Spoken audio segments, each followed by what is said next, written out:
Good morning family of God. एक बार फिर से आपका स्वागत है आज के मॉर्निंग डिवोशन में।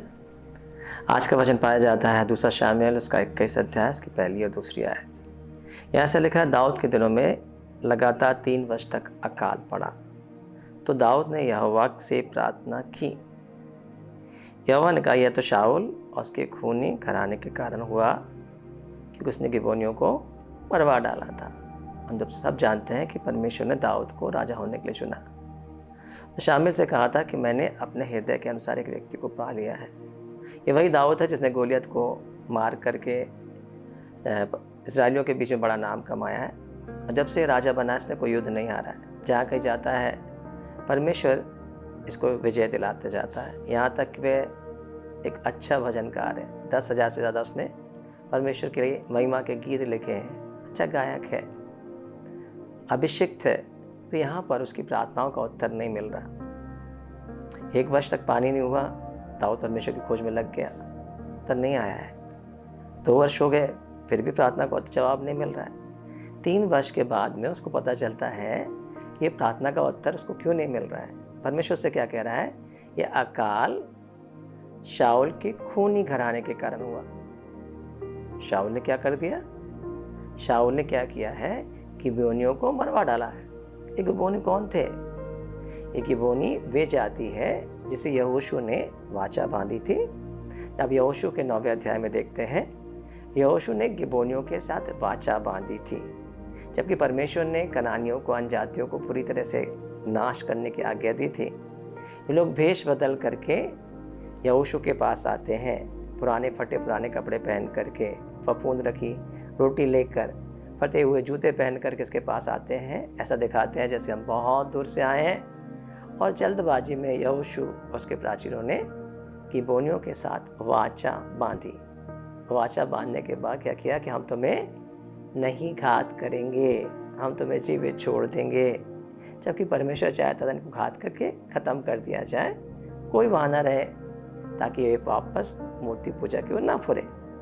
परंतु यहाँ पर जब उन्होंने वाचा बांध ली है तो परमेश्वर भी इस वाचा का आदर करता है।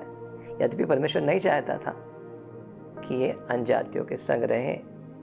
बाद में पता चलता है कि बोनी उन्हीं के पास वाले नगर में है, दूर के नहीं है। परंतु चूंकि इन्होंने वाचा बांध ली है, अब वे उसके कारण उनको घात नहीं कर सकते, नाश नहीं कर सकते।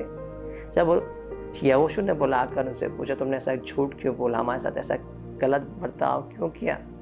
उन्होंने कहा, हमारे जान के लाले पड़े हुए थे, हमने देखा तुमने बड़े बड़े राजाओं को घात कर दिया, बशान के राजा ओग को घात कर दिया, या यरियो को घात कर दिया, ए नगर को जीत लिया। हमारे समझ के हम जान गए कि हम तुम्हारे सामने टिक नहीं सकेंगे। अपनी जान बचाने के लिए हमने तुमसे ये वाचा बांधी है।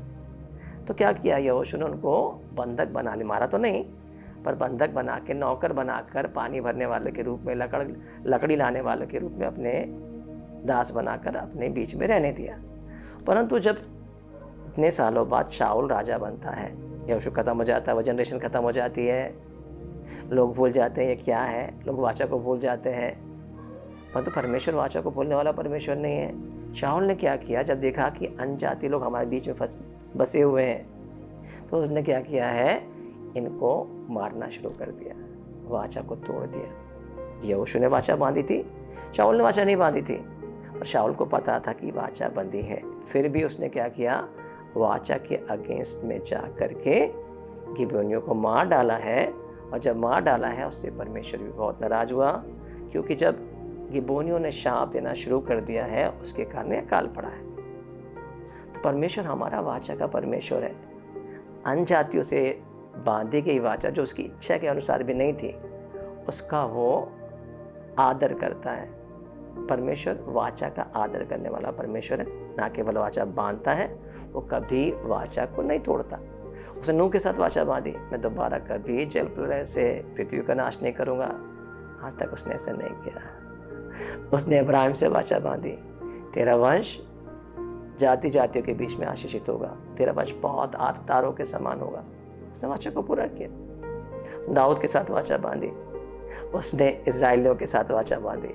जब मूसा ने इजराइलियों को जंगल में लेके चला, तब परमेश्वर ने सीने पर्वत पर, हम देखते हैं निर्गमन 10 अध्याय में, उनसे वाचा बांधी, जिसे हम ओल्ड कवर्नेंट के रूप में जानते हैं, पुरानी वाचा के रूप में जानते हैं। पर तो बाइबल कहती है इब्रानियों के 8वें अध्याय में, क्योंकि वे मेरी वाचा पर स्थिर नहीं रहे इसलिए मैंने उनकी सुधि नहीं ली। परमेश्वर वाचा का परमेश्वर है।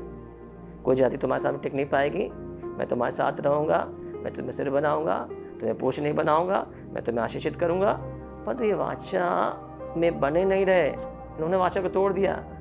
परमेश्वर ने वाचा को नहीं तोड़ा है, इजरायलियों ने वाचा को तोड़ दिया। और चूंकि वाचा को तोड़ दिया है इसलिए परमेश्वर ने फिर उनकी सुधि नहीं ली। उनके शत्रुओं ने उनको नाश करना शुरू कर दिया। वह बंधुआई में चले गए, दास्ता में चले गए, सब कुछ लूट लिया गया। जो कुछ परमेश्वर ने कनान देश में मुफ्त में दिया था, दूध और मधु के देश में पहुंचा दिया था, सब कुछ उन्होंने गंवा दिया। क्यों? क्योंकि वाचा में स्थिर नहीं थे। हमारा परमेश्वर वाचा को पूरा करने वाला परमेश्वर है। वाचा बांधी इसलिए गई थी कि परमेश्वर चाहता था कि इन्हें आशीष दे।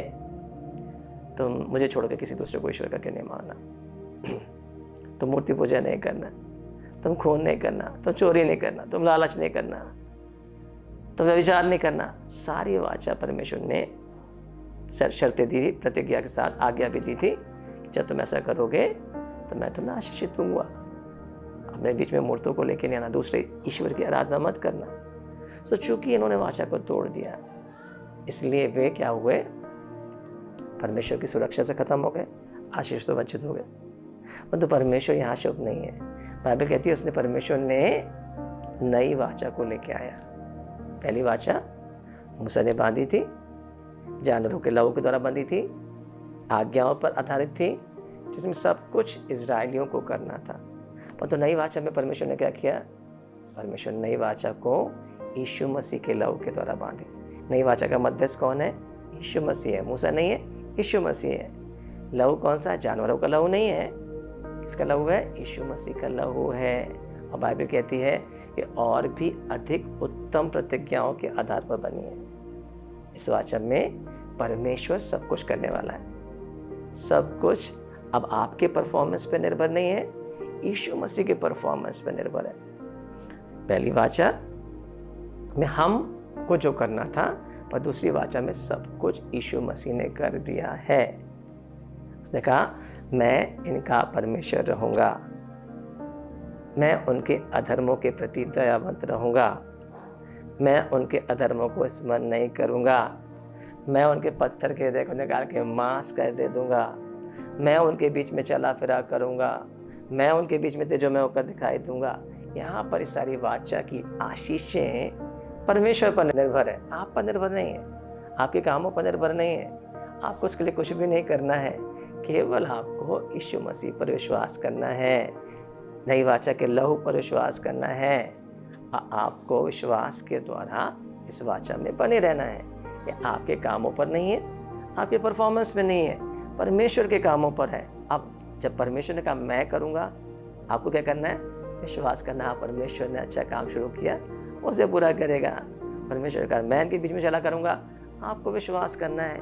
इसलिए हम प्रभु भोज की आराधना में शामिल होते हैं। वास्तव में जब भी हम प्रभु भोज की आराधना में शामिल होते हैं, हम नई वाचा को स्मरण करते हैं कि परमेश्वर ने हमारा धर्म को क्षमा कर दिया है, हमें इनके समान श्वेत कर दिया है, अपनी धार्मिकता को दे दिया है। यीशु मसीह का लहू हमें जीवन दे रहा है। और जब इसको याद करते हैं, इस वाचा में बने रहते हैं, तो परमेश्वर की सारी आशीषों पर हमारा अधिकार है। समझिए, जब परमेश्वर मनुष्य की वाचा का इतना आदर करता है, वो भी अनजातियों के साथ बांधी गई वाचा जो परमेश्वर की इच्छा के अगेंस्ट थी, अब तो परमेश्वर ने स्वयं वाचा बांधी है। ये आपके ऊपर निर्भर नहीं है, अब ये परमेश्वर के ऊपर निर्भर है।